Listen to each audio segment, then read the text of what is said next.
Tous ceux qui disaient que c'est ce match-là qui allait lancer la Coupe du Monde, c'est ce match-là qui est le début de la Coupe du Monde pour eux là. Vous avez vu quelque chose? En fait, aujourd'hui, j'ai vu une équipe porter maillot jaune. Je me suis dit, mais est-ce que ce ne sont pas les Sud-Africains qui sont encore montés sur le terrain? Si ce n'est pas le nom de Vinicius et de Rafinha que j'ai entendu du côté de ceux qui ont porté maillot jaune là, les amis, je vais me dire que non, ce sont les Sud-Africains qui sont encore remontés sur le terrain, les amis. Clairement, les amis, à un moment donné, première partie là, les 15 premières minutes, les Marocains ont dominé. Je me suis dit, hein, qu'est-ce qui se passe avec ce Brésil là? Du côté du Brésil, là, à part Vinicius et Rafinha, là, les amis, Vinicius, c'est lui qui a mis le but, il a essayé de faire quelque chose. Rafinha, là, tout ce qui a fait qu'on a remarqué Rafinha, c'est que lui ne faisait que courir seulement. Il pensait que c'est le pressing dans une flic consort Barça, là, qui est au Brésil. Et tu vois, Rafinha, il courait. À part Vinicius et Rafinha qu'on a senti, là, le reste, là, c'est Wallo.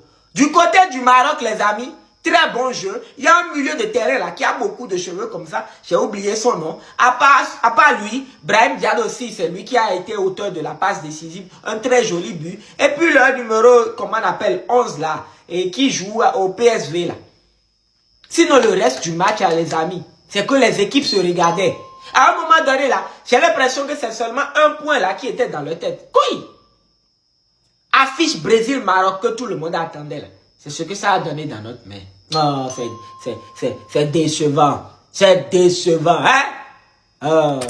Vous direz que vous allez entendre nulle part. La pause fraîcheur a porté préjudice au Maroc. Ils étaient sur une dynamique tonitruante. Lorsque la pause fraîcheur est arrivée, c'est là où on a senti un petit coup de mou et ça a redonné confiance au Brésil. Le Maroc ne mérite absolument pas ce résultat. Les Marocains se sont mis en mode Coupe du Monde 2022. Ils méritaient de gagner ce soir. C'est la photocopie du match de préparation face à la Norvège. Une première mi-temps tonitruante, techniquement habile, agile, disponible. Ils ont été au-dessus. Le Maroc a littéralement pris l'aura du Brésil dans cette première mi-temps. Sans parler de Boadi, plaque tournante du dispositif de Mohamed Wahabi. Un joueur décisif, regardez-le sans ballon. Il sait se rendre disponible car il prend toujours l'information avant de demander le ballon. Frustration optimale dans ce résultat. Mais nous l'avons déjà dit, il faut juste suivre la chaîne. Le Brésil était prenable. Ça s'est joué sur une fulgurance, c'était ponctuel. Vinicius Junior est un joueur de classe mondiale. Il avait trop de liberté. En première mi-temps, tu as les actions. Et quand tu les rates, eh ben ça pardonne pas. Ça paye cash. Et c'est ce qui s'est passé. Le but de Saibari, si ça avait été Haaland, Mbappé, Olysée ou autre, ça aurait fait le tour du monde. Je comprends mieux pourquoi le Bayern est sur ses côtes. J'ai beaucoup apprécié le rendement d'Unai,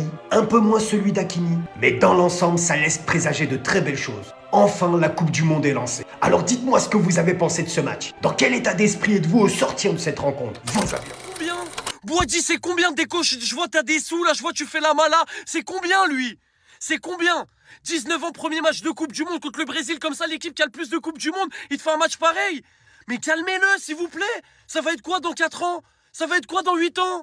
Vous voulez tous que je le dise, alors je vais le dire. Oui, Rafinha n'a pas été au rendez-vous et celui qui a porté ses cojones, c'est Vinicius. Même si sa deuxième mi-temps, elle est pas ouf, elle est même peut-être dégueulasse, je peux le dire. Le but qu'il met pour donner le point au Brésil, c'est trop. C'est trop le but qu'il a mis. Déjà, celui de Saibari, c'était exceptionnel, mais celui de Vini, c'est choquant aussi. En même temps, c'était le match le plus attendu.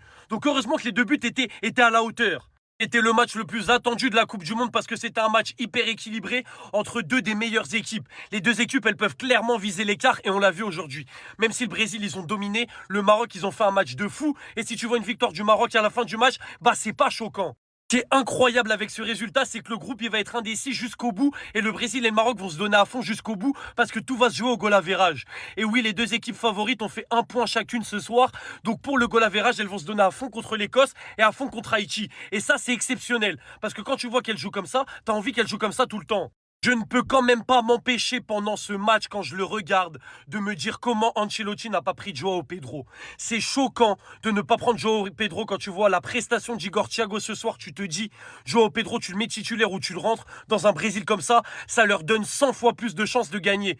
Même si le match nul, il n'est pas volé, il n'est pas scandaleux, si tu as Joao Pedro, tu peux gagner bien plus facilement, tous les jours. Bref les amis, j'espère que vous avez tous kiffé ce match. De toute façon, à mon avis, si t'as pas kiffé, à part la deuxième mi-temps qui était un peu moins bonne, c'est que t'as pas bien regardé le match. C'était deux oppositions de style, on va dire. Le Brésil qui essayait plus de garder la balle, le Maroc qui a essayé de jouer un petit peu plus en transition, attaque rapide, etc. Même s'ils ont fait des belles choses en attaque placée.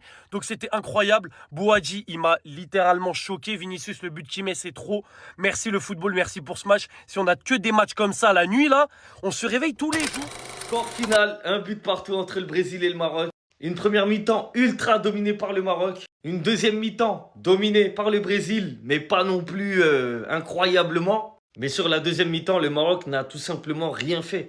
La première frappe marocaine de la deuxième mi-temps, c'était à la 98e minute. Et c'était une belle occasion en plus. Donc en gros, match nul logique. Une mi-temps chacun. Même si la première mi-temps était beaucoup plus dominée par le Maroc que la deuxième mi-temps dominée par le Brésil. Sur ce match-là, en fait, j'ai l'impression qu'en première mi-temps, ils se sont castagnés. Ils ont pris des risques. C'était ouvert. Mais après réflexion, en deuxième mi-temps, ils se sont dit, bon, on va calmer le bail. On a beaucoup donné en première. Et je pense aussi que la chaleur a fait qu'il y ait moins d'intensité en deuxième mi-temps. Parce qu'il faut savoir qu'il faisait 31 degrés là-bas. Donc forcément, plus le temps passe, plus la fatigue s'accumule. Et puis, on va pas se mentir, hein, le 1-1, c'est un score qui arrange les deux équipes. Parce que c'est le match le plus difficile du groupe.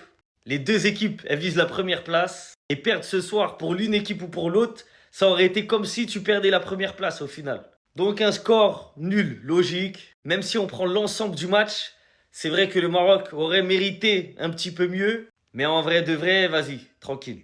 En tout cas, en termes de niveau, on a vu qu'aujourd'hui, c'était un cran au-dessus par rapport aux matchs qui se sont joués depuis le début de la compétition. Là, on a vraiment des bonnes équipes qui jouent bien au football avec des très bonnes...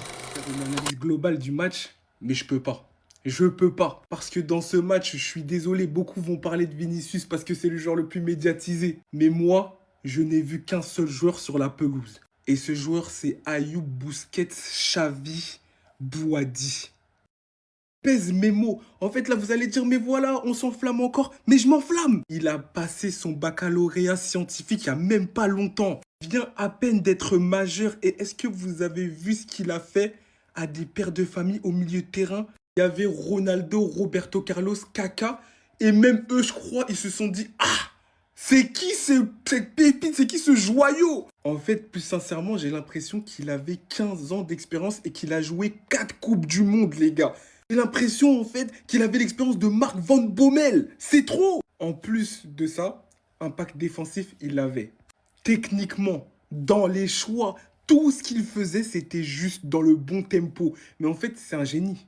C'est un génie. Pardon, mais ça fait longtemps que un milieu défensif ne m'a pas laissé cette impression.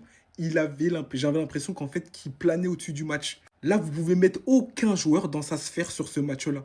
En vrai de vrai, hein. Il a attiré mon attention, même si je le connaissais déjà. Hein. Il était très fort à Lille. Mais là, il passe une autre dimension dans cette Coupe du Monde. Il va chercher le titre de meilleur jeune si le Maroc, ils vont loin. 110, 130, 150. Non, Lille, faites pas les idiots. Score final 1-1. Le petit, il a 18 ans. Premier tournoi. Il vient à peine d'arriver dans la sélection marocaine. Il a montré c'est quoi le football au Brésilien et à Neymar aujourd'hui. Il a été bien aidé, hein. Parce que Mazraoui, Souski Amrabat... Déco, qu'est-ce que t'attends? Le match n'a pas déçu, il était attendu. Ouverture du score de Saibari. La passe magnifique, le ballon lobé, la célébration, la future signature du Bayern. Derrière Vinicius qui répond avec un pétard. Exploit individuel, un petit bijou. Mais aujourd'hui, moi, c'est eux que je retiens. Hein. Ayoub Boadi, Neil El Ainaoui. Le football, tout simplement. Pendant qu'en face, tonton Ancelotti, même pas tonton Papy, il sort Casemiro pour rentrer Fabinho. Il te laisse Hendrik sur le banc. Le Maroc vient juste d'enflammer le marché des transferts cet été pour le LOSC. C'est quel genre de maturité qu'il a déjà à 18 ans, lui? Non, parce que Lamine Yamal, c'est un dribbleur. Donc ça saute aux yeux. Lui, c'est un milieu de terrain. On l'a vu à Lille. On sait déjà qu'il est fort. Mais là, c'est la Coupe du Monde. Là, c'est la sélection. Le maillot, il pèse plus lourd en sélection, on le sait. Surtout que c'était son premier match. Tout premier match sous les couleurs marocaines. En tournoi, bien évidemment. J'ai rarement vu un joueur se rendre aussi disponible. Montrer autant d'aisance, de maturité, de calme à 18 ans. Pourtant, le match, il manquait pas d'intensité. Hein. Si on n'était pas déjà fourni au Barça, j'aurais peut-être fait une propagande. Maintenant, très sincèrement, les Marocains aujourd'hui, je pense qu'il faut arrêter avec on est les Brésiliens d'Afrique. Je pense que les Africains, faut arrêter avec les ramenez-nous le Brésil. Le Maroc l'a montré aujourd'hui. Le Brésil est certes la plus grande équipe de l'histoire du football avec ses 5 Coupes du Monde. Mais aujourd'hui, le Maroc, c'est devant. Il n'y a qu'à voir, la mi-temps où le Maroc a eu la possession et où le Maroc a dominé, 12 tirs au but, 1,28 d'expected goals. Et je vais même aller jusqu'à vous dire que jusqu'à la 30e minute, c'était ça les stats du match, 12-3. Alors que quand le Brésil a eu le ballon, 7 tirs, 0,41 d'expected goals, 51% de possession pour le Maroc. C'est l'heure pour les sélections sud-américaines de commencer à se définir comme le Maroc, comme d'autres nations africaines.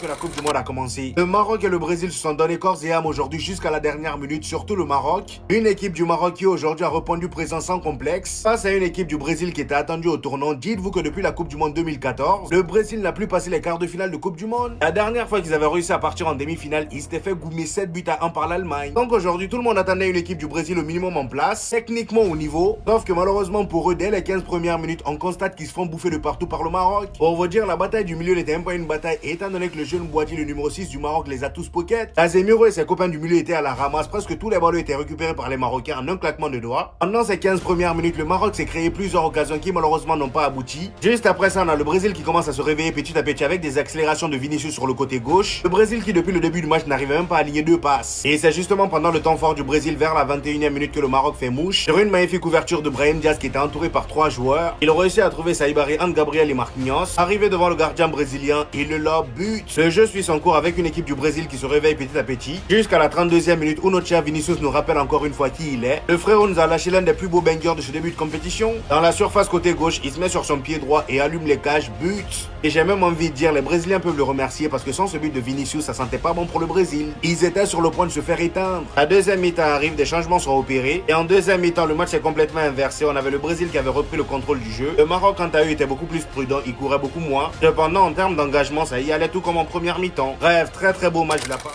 Match, le Maroc a fait passer un message fort pour dire que parmi les favoris de cette Coupe du Monde 2026, il faudra s'attendre à eux et que le fait d'être arrivé en 2022 en demi-finale n'était pas anodin. Vous trouvez pas ça paradoxal? Paradoxal le fait que le Maroc en compétition africaine ait toujours du mal. Malgré tous leurs joueurs talentueux, ils ont à leur actif qu'une seule étoile. Par contre, il s'agit de football international, c'est une toute autre équipe. Comme si en fait ils étaient taillés pour ce genre de compétition comme la Coupe du Monde. Aujourd'hui encore, ils sont tenus en échec par le Brésil. Oui, je dis tenus en échec par le Brésil parce qu'aujourd'hui, s'il y a une équipe qui a existé, qui a été plaisante à voir jouer, c'était bien le Maroc et pas le Brésil. Aujourd'hui, on avait l'impression que c'était le Maroc, le Brésil et que le Brésil était une équipe lambda. On a jugé les anciens joueurs comme Ronaldinho, Romario, etc. quand ils critiquaient la Seleção. Mais en réalité, ils ont raison. Quand vous voyez tout ce que vous avez accompli dans le passé, la gloire, le prestige, et vous voyez maintenant ceux qui vous représentent, même si c'était vous, est-ce que vous n'allez pas avoir mal au cœur? Forcément, vous allez avoir mal au cœur. Forcément. Parce que le Brésil aujourd'hui, désolé, mais ça donne pas envie. C'est déstructuré, il n'y a aucun collectif, c'est pas plaisant à voir jouer. Ça, on l'avait déjà remarqué depuis quelques temps, depuis quelques rassemblements, depuis quelques compétitions aussi, comme la Copa América. Mais là, ils ont qui pour entraîneur? Carlo Ancelotti. Le père qui s'en fout, on va dire, du contenu du jeu. Lui, c'est le pragmatisme. Tant qu'il gagne, même si le contenu n'est pas bon, même si le contenu laisse à désirer, lui, il s'en fout. Il s'en fout. Aujourd'hui, le Brésil, sincèrement, j'ai été déçu. Je m'attendais à rien, mais j'ai quand même été déçu, quoi. Dans une équipe avec un milieu comme Guimarães, Paqueta, etc. C'est Ayoub Boadi, 18 ans, première Coupe du Monde, qui a volé la vedette à tout le monde. Tellement il a été impressionnant, clean. Aujourd'hui, Vinicius finit avec le trophée d'homme du match, mais pour moi, c'est lui qui le mérite. Il a été partout dans tous les bons coups. On dirait même pas que c'était sa première Coupe du Monde. On dirait même pas qu'il a 18 ans seulement. En tout cas, toutes les nations qui ont regardé ce match-là ont compris que le Maroc n'était pas venu pour plaisanter. Et laissons le fait que la Côte d'Ivoire soit un adversaire direct et que nous tous, on compétit pour la Coupe du Monde, reconnaissons que cette équipe du Maroc, franchement, elle a quelque chose.